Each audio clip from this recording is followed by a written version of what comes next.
మన పక్షము నుండి దేవునికి మహిమ కలుగునుగాక. ప్రియ స్నేహితులందరికీ దివ్య వాక్యోదయం. ఈనాటి పాఠ్యభాగము 2 దినవృత్తాంతములు 15:2.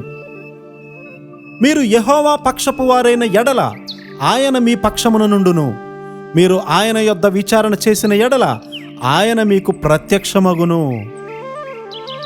దేవునితో మనమున్నప్పుడు ఆయన మనతో ఉన్నట్లే కదా. కాబట్టి దేవుడు మీతో ఉన్నాడు అని ప్రవక్త ఇక్కడ పలుకుతూ ఉన్నారు. మన ప్రార్థనలకు ఆయన జవాబిస్తూ ఉన్నాడు కనుక ఆయనను తక్కువ అంచనా వేయకూడదు. ఆసా రాజుగారు తన తల్లి నిలిపినటువంటి విగ్రహాన్ని పడగొట్టి ఆమె ఇక పట్టపు దేవి అయి ఉండకుండా చేసేశాడు. అది చాలా పెద్ద ముందడుగు. అయితే రోజులు గడిచే కొద్దీ సరి అయినటువంటి మార్గము నుండి క్రమంగా ప్రక్కకు తొలగిపోయాడు. దేవునిపై కాకుండా బెన్హదదుపై ఆధారపడటం ఆరంభించాడు. ఆ సమయంలో అతని యొక్క విశ్వాసము మనుషులపైకి మారిపోయింది. ఆ తర్వాత వ్యాధి చేత మొత్తబడ్డాడు కూడా. దేవునిపై ఆధారపడలేదు. దేవునిపై ఆధారపడే తత్వము మారిపోయి మనుషులపై ఆధారపడేదిగా అవుతుందేమోనని ఎప్పటికప్పుడు మనము పరీక్షించుకోవాలి. అది దేవుని ఎడల దుష్కార్యము. దేవునిపై నుండి మనుషులపైకి మన విశ్వాసాన్ని మరలించినట్లయితే అది దేవుని ఎడల దుష్కార్యమే. వారెంత గొప్పవారైనా, వారెంత అద్భుతకరులైనా, నమ్మకస్తులైనా దేవుని స్థానాన్ని మనుషులెవ్వరికీ కూడా మనము ఇవ్వాల్సిన అవసరము లేదు.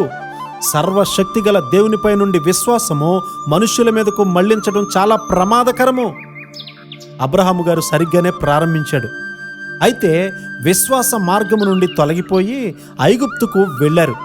తర్వాత ఐగుప్తు స్త్రీని వివాహం చేసుకున్నారు.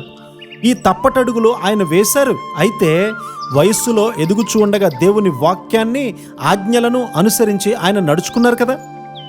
క్రమక్రమంగా దేవుని సన్నిధిలో ఇంకా పరిపూర్ణుడైపోయారు ఆయన.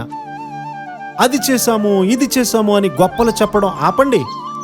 మనలను మనం దీనులుగా చేసుకోవాలి, లేకపోతే దిగజారిపోతాము. అబ్రహాము గారి యొక్క విశ్వాసము వయసుతో పాటే పెరిగింది. నూతన నామాన్ని ఇచ్చి దేవుడు ఆయనతో చేసినటువంటి నిబంధన స్థిరపరిచారు కదా.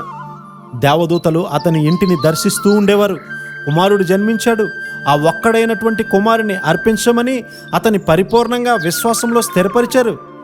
ఈ క్రియ భవిష్యత్తులో కల్వరి దగ్గర జరగబోయే క్రియకు సూచనగా ఉంది. ఇంకా అబ్రహాము గారు నమ్మకస్తుడై దీనత్వంతో నేర్చుకునేవాడు ప్రతిదినము కూడా.